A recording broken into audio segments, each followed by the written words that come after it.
3 things a seller wants from a buyer and why they matter to you. Hey, I'm Rachel Hayes, and I help families like yours find room to grow by simplifying the home buying process. I just sold my own personal home, so these are fresh on my mind, and I hope that they will help you be the kind of buyer that a seller is looking for.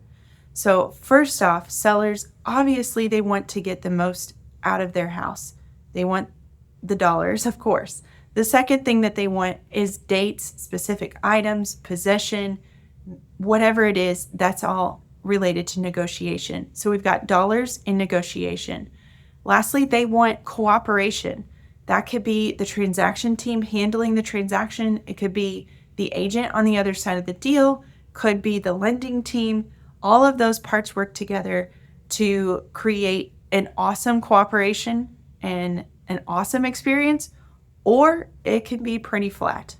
So those 3 things are super important. Why do they matter to you? Well, we're competing with a mindset. When we, as a buyer going in to buy a home, are writing an offer, we're competing with the mindset that the seller has, that they believe that their home is priced right. They have attributed the value of their property. Sometimes the listing agent has said, I've run comps. I think we should bring the price down a little bit. You don't know the story behind their listing, but regardless, they believe the property is valued the way it is because that's an appropriate value. So when we walk in and we think that we want a deal, any price other than what's listed is, it's hurting them. It's hurting their feelings. But the good news is the market value of the home is decided by supply and demand. If that home is priced right, it should sell quickly. If it's not, there will be price reductions. And it's also an appraiser's job to make sure that the value holds for your loan so that you're not entering a deal already overpriced from the beginning. It's also my job as a buyer's agent to run comparable properties, see what's out there, see what looks like it makes sense to be a comparable property that might show up on an appraisal, and show you what I think that the market value is for that property. All of those things work together to help us create a price that would hopefully be a good fit for you and for the seller. The second aspect is negotiation.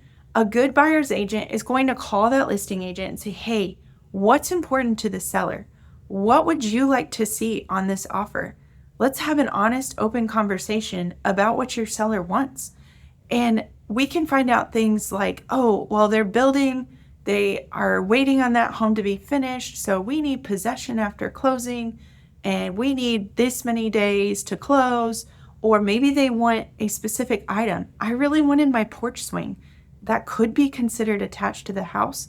So I specified, hey, let's not include the porch swing in the offer. So it's listed as an excluded item.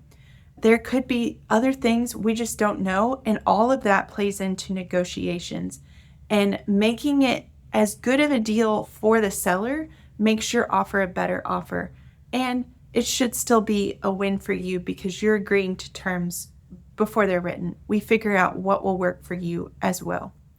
And then as far as cooperation, there are multiple teams at work here during the home buying process. Of course, you have your financing team, your lending team. Then you also have your real estate team. That could be just a buyer's agent, but for me, it's a whole team. I'm backed by a transaction team and marketing team. All the things are on my team. But the communication that's coming out from the transaction team should be proactive rather than reactive. A good transaction team is jumping onto problems before they ever become an actual problem and communicating out ahead of time, keeping your transaction on track, meeting deadlines, meeting timelines, moving you solidly towards closing table. And then as far as your lending team, they should also be meeting timelines. They should also be at the ready to answer your call. So say that the seller received multiple offers. Which one are they going to pick?